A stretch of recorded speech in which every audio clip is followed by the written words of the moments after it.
Lucky Bhaskar நம்ம துக்க சல்மான் நடிச்சு லாஸ்டா தியேட்டர்ல வெளிவந்த, அதாவது தீபாவளி ட்ரீட்டா தியேட்டர்ல வெளிவந்த ஒரு தெலுங்கு திரைப்படம். தெலுங்கு படமா இருந்தாலும் இந்த படத்தை மற்ற மொழிகளிலும் டப் பண்ணி தியேட்டர் கொண்டு வந்தாங்க. அதாவது தமிழ், தெலுங்கு, மலையாளம், கன்னடா, ஹிந்தின்னு சொல்லிட்டு 5 மொழிகளில் டப் பண்ணி இந்த படத்தை தியேட்டர் கொண்டு வந்தாங்க.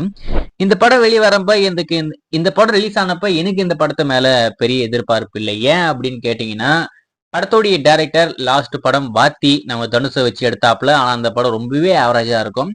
அந்த படத்தோட டைரக்டர் தானே இந்த படத்தை எப்படி பண்ணிருக்க போறாரு அப்படின்ற மாதிரிதான் நான் மட்டும் இல்லாம எல்லாருமே நினைச்சாங்க. ஆனா அங்க போய் பார்த்தா மிகப்பெரிய சர்ப்ரைஸ், வேற மாதிரி ஒரு சம்பவத்தை பண்ணிட்டாப்ல. ஒரு எப்படி சொல்றதுன்னா, இந்த மாதிரி ஒரு படத்தை அவர் பண்ணுவாரா, இவரு இந்த படத்தை டைரக்ட் பண்ணாரா அப்படின்ற மாதிரிலாம் யோசிக்க வச்சிட்டாப்ல. அந்த அளவுக்கு ஒரு தாறுமாறான ஒரு திரைப்படம் தான் இந்த லக்கி பாஸ்கர். வெளிவந்து வர்த்தக ரீதியா ஒரு மிகப்பெரிய வெற்றி பெற்ற ஒரு திரைப்படம். உலக அளவில் 100 கோடி ரூபாய்க்கு மேல வசூல் வந்து ஒரு மிகப்பெரிய பாக்ஸ் ஆபீஸ் ரெக்கார்டு அப்படின்ற மாதிரி ஏற்கனவே படத்தரப்புல ஆபீஸ்ல சொல்லிட்டாங்க. துல்கர் சல்மான் 100 கோடி ரூபாய் கிளப்ல இந்த படத்தை கொண்டு போய் சேர்த்துட்டாப்ல. லக்கி பாஸ்கர் 100 கோடி ரூபாய் வசூல் வேர்ல்டு வைடு வந்திருக்கேன். இன்னமும் இந்த படம் தியேட்டர்ல வெற்றிகரமா ஓடிக்கிட்டு இருக்கு.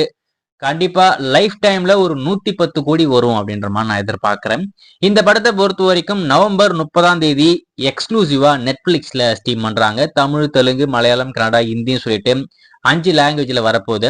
நெட்ஃபிளிக்ஸ் தரப்புல அதுக்கான அபிஷியல் அப்டேட் அப்படின்றது கூடிய விரைவில் வரப்போதாமா. அவங்க அபிஷியலா அனௌன்ஸ் பண்ணதுக்கு அப்புறம் கண்டிப்பா அப்டேட் பண்றேன்.